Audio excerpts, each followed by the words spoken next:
welcome back to the deep dive. Yeah.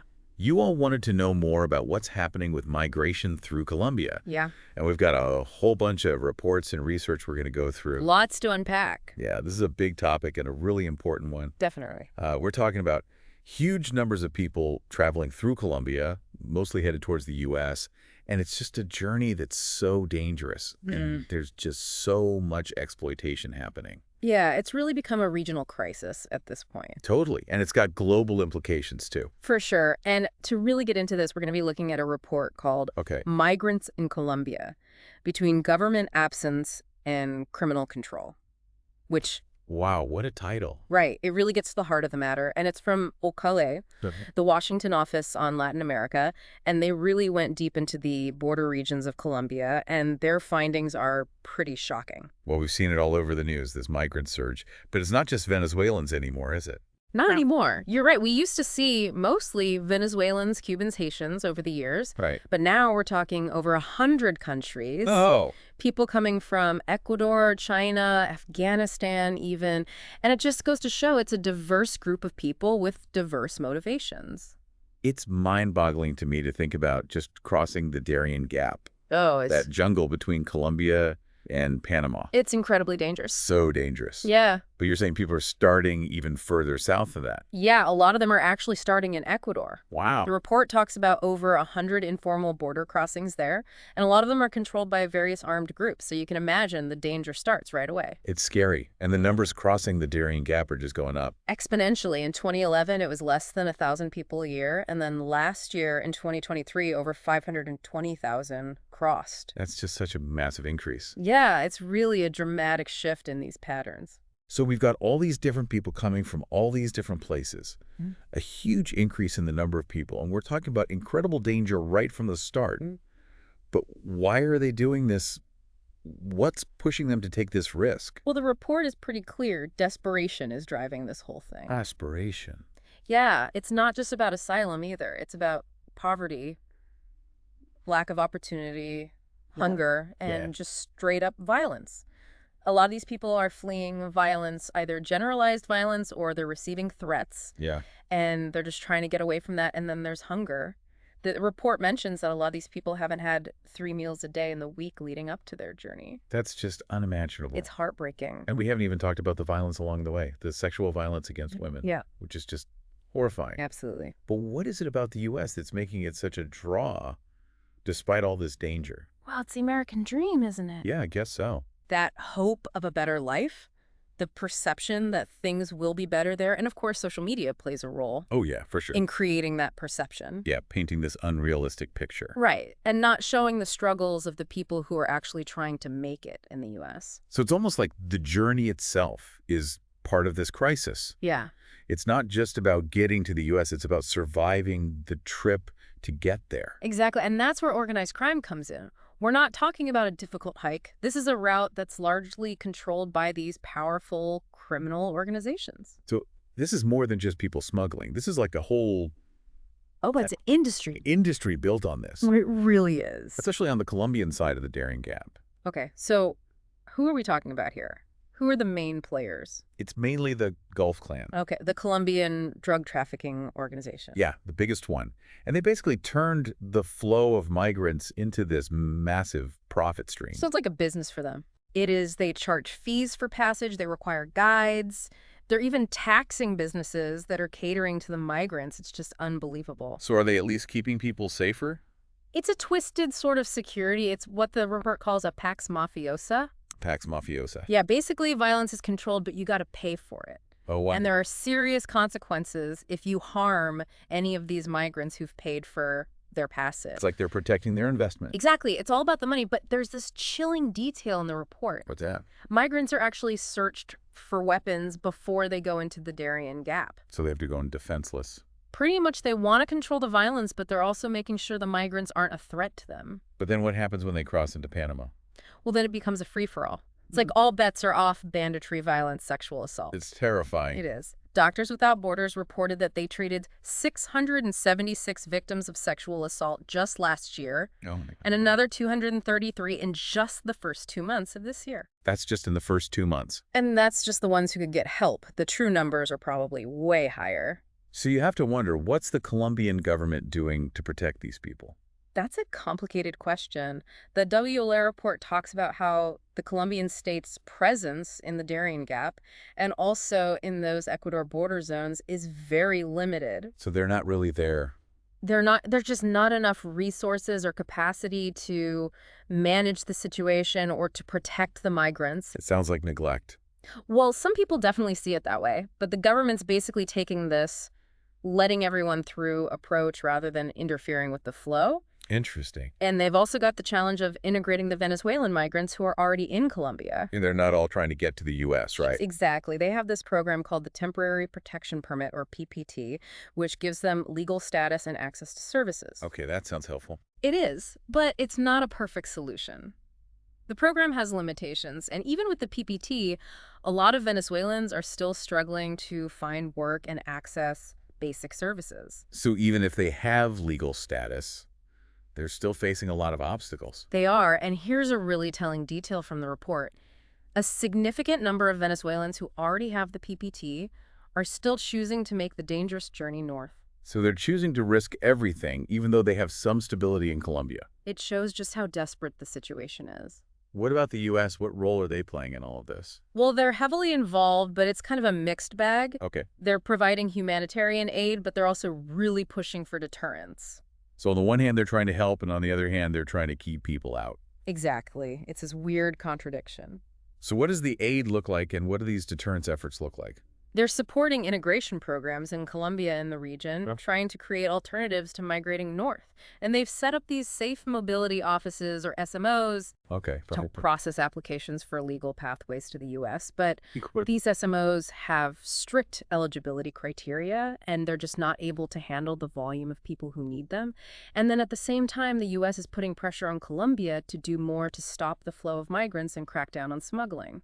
So they want Colombia to basically do their dirty work for them. In a way, yeah. It's like they want to have it both ways, offer legal pathways, but then make them really difficult to access. And what kind of message does that send to the migrants themselves? It's confusing at best. It highlights this tension between wanting to address the humanitarian crisis and wanting to manage their own border. So we've got this incredibly complex situation, desperation driving migration, organized crime, profiting from it, and governments struggling to figure out what to do. Yeah, it's a mess. It's a perfect storm. It really is, and a big part of that storm is the lack of resources. Yeah, we talked about how the resources are shrinking. How bad is it? It's really bad, this platform called R4V. It coordinates aid for Venezuelan migrants and refugees in the region. Okay. And they only received about 22.6% of the funding they needed last year. Less than a quarter of what they need. Yeah, it's just not enough. What happens when they don't get enough funding? Well, it means these organizations have to make really tough choices about who they can help and what services they can offer. They're stretched thin, and the needs just keep growing. And that's just for Venezuelans. Right. We've talked about how this is a much broader migrant population now. Exactly. So the needs are even greater than those numbers suggest. Absolutely. It's a dire situation. So where does that leave us? It's all pretty bleak, isn't it? It is challenging. There's no denying that. But we can't lose sight of the fact that this is a complex problem that needs nuanced solutions. I agree. And it's going to take cooperation, political will, and a lot of hard work to find those solutions. Yeah, it is, but it's not all doom and gloom. Okay. There are people out there doing amazing work. That's good to hear. Yeah, there are so many dedicated individuals and organizations providing aid, advocating for the rights of these migrants. It's inspiring. So it's not hopeless. Not at all. And that's what I like about this WOLA report. It doesn't just outline the problems, it actually offers some concrete recommendations. Okay, so it's not just all bad news. Right. It's about finding solutions. So what are some of the key takeaways? What can be done? Well, they call for this multi-pronged approach that addresses the root causes of migration, but also the immediate dangers that these migrants face. So it's got to be comprehensive. Exactly. It needs to be a regional and even a global response. So let's break it down. What can Colombia do specifically? Well, one of the biggest things is they need a stronger state presence in these border zones. Okay. The report talks about abandonment and neglect. Strong words. They are, but it's true. There's just not enough government presence in these areas. And I'm not just talking about security forces. Okay. We need government agencies there providing services, protecting human rights, managing these migration flows. Well, some local officials have expressed concerns about increasing military or police presence. Yeah, especially given the history of corruption and abuse. Right. It's a valid concern, and the report acknowledges that it's not just about sending in more Yeah. troops. It's about being strategic about it, involving local communities, especially indigenous communities. They know the area best. Exactly. They have a deep understanding of these regions, and it's about building trust, making sure that this increased presence doesn't make things worse. So it's a delicate balance. It is, and it goes beyond security. Colombia also needs to address the difficulties that Venezuelan migrants face when they're trying to integrate into Colombian society. So we're talking about those who aren't trying to get to the U.S. They're ones who are trying to build a life in Colombia. Yeah. The PPT program is a good start, but it's not enough. So what else can they do? Well, they need to make it easier for migrants to access government services, Okay. to find formal employment. So remove those barriers to integration. Exactly. Give people a real chance to create a new life in Colombia. And this is where international donors like the U.S. come in. Okay. They need to step up and provide more funding for these integration programs, not just in Colombia, but throughout the region. That makes sense. The more people who can integrate successfully, the less pressure there is to go north. Right, and that's where this idea of safe corridors comes in. Safe corridors, that's a term we hear a lot, but what does that actually look like? Imagine a designated route Oh, where migrants can travel with some level of safety and dignity. right. They would have access to food, water, medical care, and they would be protected from exploitation. So it's about making the journey itself less dangerous. Exactly. And the report suggests that Colombia should look into establishing a corridor like this, maybe through or around the Darien Gap, with a strong and consistent state presence along the way. That sounds incredibly difficult to pull off. It would be, no doubt, it would require a level of cooperation between Colombia, Panama, and other countries that we're just not seeing right now. So politically, it's a long shot. It is, but it's an option that we should at least explore, especially when you consider the alternative. Which is the current situation. Right, a route that's dangerous, exploitative, and controlled by criminals. Yeah, not a good option. Not at all. And this brings us to the U.S. and what they can do. Okay, so what does the report recommend for the U.S.? One of the big things is expanding legal pathways to the U.S. So making it easier for people to migrate legally? Exactly, so they don't have to resort to this dangerous journey. So how would they do that? Well, it means increasing the number of refugees admitted through the U.S. Refugee Admissions Program, Okay. making the Humanitarian Parole Program more accessible, expanding existing temporary work visa programs, and providing more support to those safe mobility offices. So basically create more options for legal migration.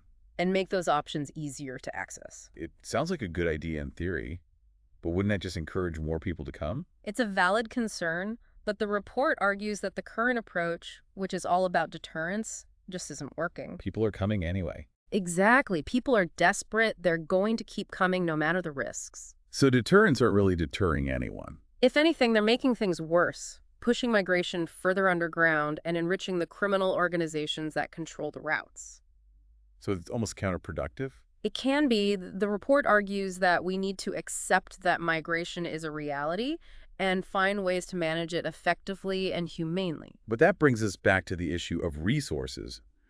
Even if everyone agrees that these are good ideas, who's going to pay for it all? You're right. That's the big question. The report is very clear that current funding levels are just not enough. Okay. They're calling for a significant increase in financial support from the U.S. and other international donors to support humanitarian and aid integration programs and state-building efforts. It's a lot of money. It is, but the cost of inaction is even greater. The human cost is already unacceptable. So it's about investing in long-term solutions, rather than just reacting to each crisis as it comes up. Precisely. And the report cautions against diverting funding away from these critical areas to focus on these short-term, security-driven approaches. We need to look at the bigger picture. Exactly. We need to think long-term. You mentioned earlier that there were some glimmers of hope. Are there any signs that people are taking these recommendations seriously? Well, it's still early, but there are some positive developments. Like what? Colombia has started to publish more data on migration flows, Okay. which is crucial for making informed decisions, and they're also looking into the feasibility of building a road through the Darien Gap. Wow, a road through the Darien Gap. It's ambitious, but if it's done right, it could really help to reduce the Gulf clan's control over that route. That would be huge. It would. And what about the U.S.? Yeah, what about them? Well, those safe mobility offices, they're a step in the right direction, even though they're limited in capacity right now. Okay. And the Biden administration has said they want to expand legal pathways. So there's talk, but is there action? Well, that remains to be seen. The political climate in the U.S. is challenging. It's tough. But the fact that they're talking about it is at least a positive sign. So some movement, but still a long way to go. Definitely. And raising awareness about this issue is so important. Absolutely. We need to push back against those simplistic narratives that we see so often in the media. Yeah, it's easy to get caught up in the rhetoric. It is, but well- this is a nuanced situation with multiple perspectives, Yeah. and we need to recognize that. It's about people's lives. Exactly, and that's why reports like this one from WOLA are so valuable. They provide that deeper understanding and offer concrete, actionable recommendations. So this isn't just an academic exercise. Not at all. These recommendations could actually make a difference in the lives of millions of people. So we've covered a lot in this deep dive. What are the key takeaways you want people to remember? I think the most important thing is that this is a human crisis. It's easy to get lost in the numbers and the policy debates, but we have to remember that behind every statistic is a person, a human being with hopes and dreams and fears. We need to approach this with empathy and a genuine commitment to finding solutions that prioritize human dignity. I couldn't agree more. And it's clear that there are no easy answers. No, there aren't. But that's not an excuse to give up. We need collaboration, innovation, and a lot of political will. Absolutely. The stakes are just too high to ignore this. I think it's easy to feel overwhelmed by all of this. You know, It is. it just feels so big and so complex. It makes you wonder, like, what can one person even do? Yeah, you feel kind of helpless. Total helpless. It is a huge issue, but there are things we can all do. Okay, so like, what can we actually do? Well, first of all, just stay informed. Okay. Keep learning about this issue from good sources like WA. Yeah. Don't just rely on headlines. Actually dig deeper. Right. Do your own research. Exactly. And speaking of WL, we'll put a link to their report in the show notes. Yeah, definitely check that out. It's a must-read if you really want to understand what's going on. So that's a good starting point. Yeah, and another thing you can do is support the organizations that are working on the ground. Yeah. There are tons of groups out there providing humanitarian aid, advocating for policy changes, helping migrants integrate into their new communities. So like donate to those organizations. Exactly. Even a small donation can make a difference. And what about contacting our elected officials? Yes, that's huge. Tell them that this is an issue we care about. Absolutely. We need to urge them to prioritize policies that address the root causes of migration and create safer, more humane pathways for people. So it's about using our voices. Exactly, and not just with our elected officials, but also with our friends and family. Right. Have these conversations, share what we've learned. Yeah, and challenge those stereotypes and misconceptions that we see. Because those are harmful. They're so harmful, and at the end of the day, this is about human beings. It's about people. These are people fleeing desperate situations, risking their lives for a chance at a better life. And we can't forget that. They deserve our compassion and our support. It's easy to think of this as something happening somewhere else, Right. not in our backyard. But it's a global issue. It is. It's Yeah. connected to all of us. The choices we make, especially here in the U.S., have a ripple effect. So we have a responsibility. We do. When you think about these larger migration trends, what does it tell us about the world?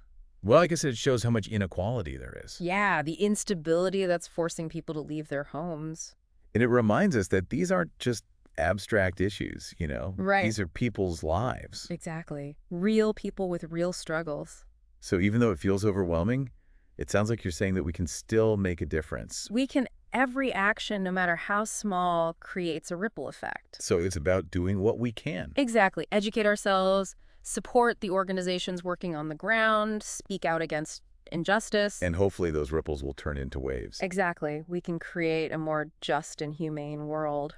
This has been a really heavy deep dive, It has. but an important one. Definitely. And we've only scratched the surface. We have. There's so much more to learn. But I think the main thing is to stay engaged with this issue. Absolutely. Don't let it fade into the background. It's not going to go away overnight. This needs sustained attention, sustained action. We need to stay informed, stay active. Exactly. And be willing to challenge our own assumptions. Yeah, be open to new perspectives. Exactly. And I want to thank WLA again for their work on this report. Yes, thank you, WA. It's a valuable resource, and I hope everyone listening will check it out. And to all of our listeners, thank you for joining us on this deep dive. Yeah, thanks for listening. We hope this has inspired you to learn more about this issue and to get involved. And if you have a topic you want us to explore in a future deep dive, let us know. We're always looking for new ideas. Until next time, stay curious, stay engaged, and stay informed. See you next time.